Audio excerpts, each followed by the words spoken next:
We have, of course, done some plotting already in this course, but we've really only scratched the surface of MATLAB's plotting capabilities. So in this module, we're going to get into MATLAB graphics in a lot more detail. The textbooks and screencasts will provide you with the necessary information regarding command, syntax, usage, all that stuff. But I would like to mention some overarching principles that you should always keep in mind. The first one has to do with the appropriate usage of the MATLAB Interactive tool and doing plotting from the command line versus putting the plot commands in the M files. So let's just, for example, let's create an array here, and let's say that R is a random number, same size as t. And then we go ahead and plot that out. And we get our Gaussian random numbers. Now, you can use the interactive tools, and one of the screencasts will show you how to do that, where you can manipulate the figure. You can change the color, change the line characteristics, you can put in titles and axis labels, and all sorts of things that you can do with the interactive tools. And those are perfectly fine when you're trying to figure out what is the best way to present the data. However, once you have figured that out, you need to take those commands, you need to put them into an M file so that you have them saved for future usage. And it'll save yourself a lot of time if you put the plot commands into your M file. Interactive tool is great to figure out what's the best way to present things. Once you do that, you capture the commands and put them into an M file. Alright, so the second thing, which is extremely important, and this is not MATLAB specific, is that you must not be held hostage to the default values that the plotting routines give you.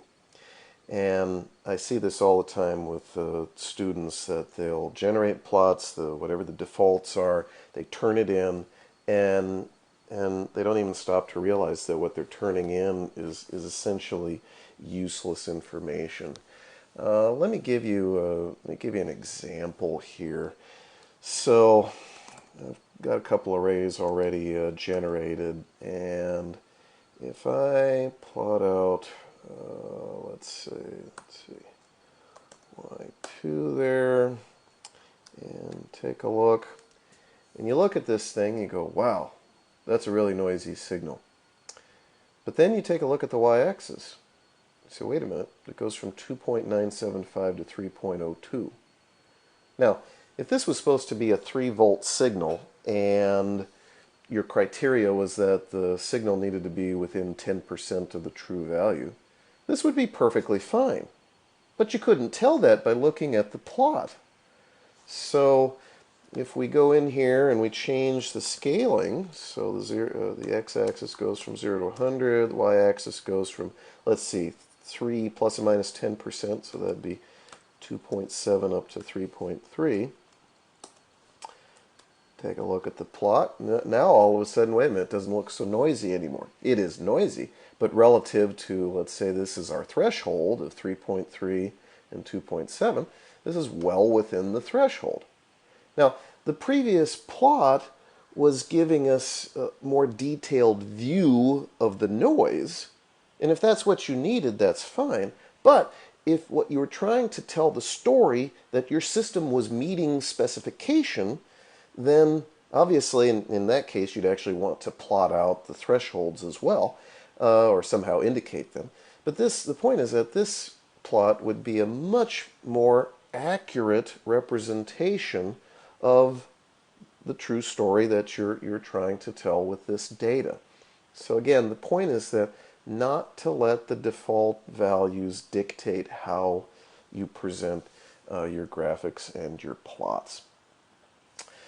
All right, and the last item that I would like to point out is that in many cases you'll be generating different plots. And so let's say you had a set of data and you were trying whatever, different kinds of filters or different statistical estimators or something or other. And so let's say you had two or three different plots, and each one had a separate filter that you were using, and you wanted to compare the performance.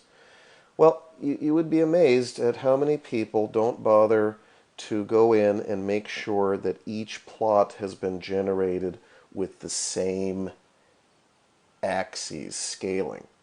And obviously in MATLAB you could plot them all out on the same axis, but sometimes if you've got a lot of plots, that starts to get confusing. It's hard to differentiate them.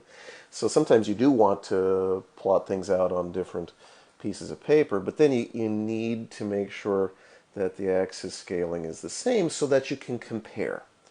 And again, the theme here is to remember, what is it that you're trying to accomplish with the plots. You're trying to tell a story. You're trying to illustrate some characteristics, some principle, some behavior of the data. And you want to make sure that you're editing the plots and creating them in such a way that it helps to tell your story.